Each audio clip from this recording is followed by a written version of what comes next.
Stay awake. That's not an admonition to you about my homily or anything. It's just taken from the scriptures today.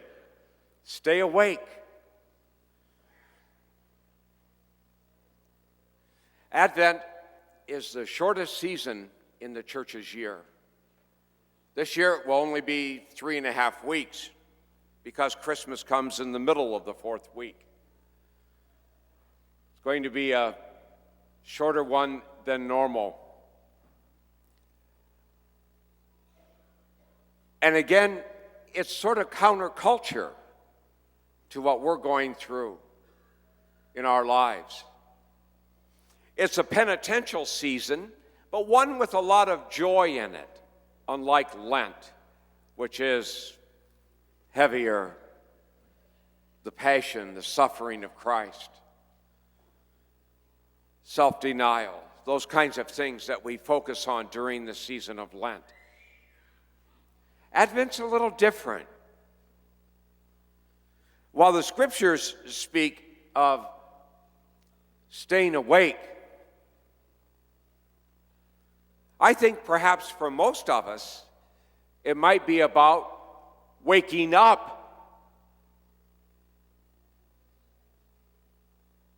I think we have much more trouble with that than we have with staying awake.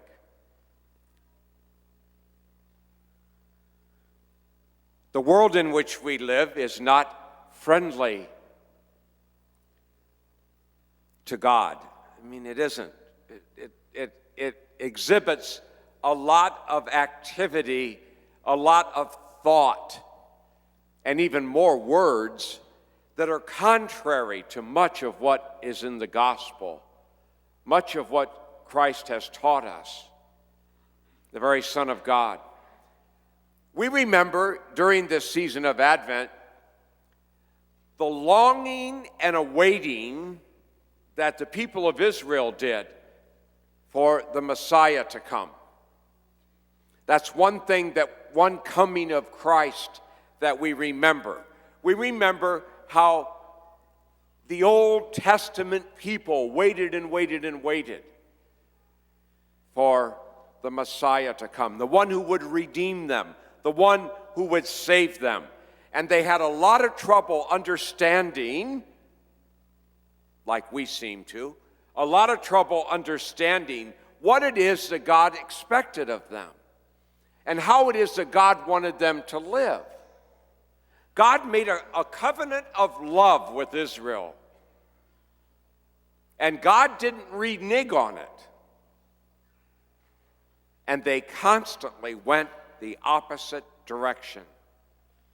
God sent prophets to them. Prophets were not nice people. I dare say, I think if Isaiah or Jeremiah was alive today and in here, you and I would not like him very much. He would find every way that all of us are out of touch. Our culture's out of touch. We're out of touch. Most people are out of touch in certain ways with the teaching of God, and he'd be in our faces about it. When we left, when he walked out of this room, we wouldn't stand and applaud. We'd probably go, hope that guy doesn't come back. That's what the prophets were like. And people still didn't listen. We remember their longing, their waiting for the Messiah to come. They misunderstood what he was going to be when he did come. The very prophet we had in the first reading today, the prophet Isaiah, in the latter part of his prophecies, tells us that the Messiah who comes is going to be a suffering one. And boy, they didn't want any part of that.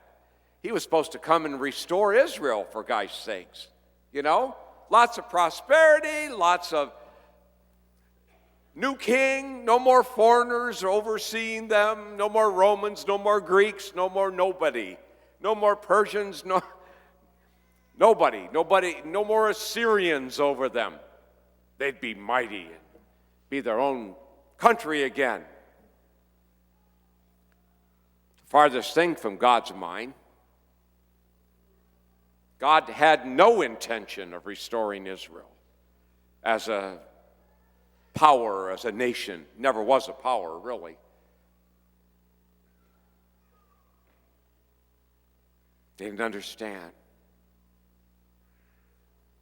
And I think that's part of our problem too. Not sure we understand. I think it's a growing understanding that we need to have about God personally in our lives, in each of our lives. So we remember that great longing and waiting of the Old Testament people. We know that Christ has already come. What we celebrate on Christmas is a remembrance of that first coming of Christ into this world, the coming of the Son of God into this world. And he came not so we could have Christmas. He came because he wanted to be the full revelation of his Father. He revealed totally everything we need to know about God, about our world, about ourselves, about how we should think, about what kinds of attitudes we should have. What should our behavior be like? What should our speech be like? God gets very specific with a lot of this. Jesus gets very specific about a lot of it. How we're to treat one another. What should be number one in our minds and hearts? What should be below number one? You know, God lays this out for us.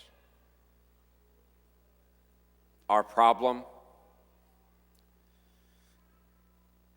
I think, again, it's not so much about staying awake as it is about waking up. We get another year. Welcome to the school of St. Matthew. Every 3 years, we're in Matthew. We just finished Luke's gospel over the past year. Now we're going to go into Matthew's school of discipleship, of learning how it is that we are to live, learning how it is that we are to be disciples of Jesus. What does it mean to follow him in your personal life, in your particular life? There is always a piece of it that is staying awake. It is. There is that piece of it. And I think you know what that piece is for you. It's what you live. It's the goodness you live now. It's the way you are now that is good. But there's another part. The part that's more about waking up. And you know what? I think we know what that is too.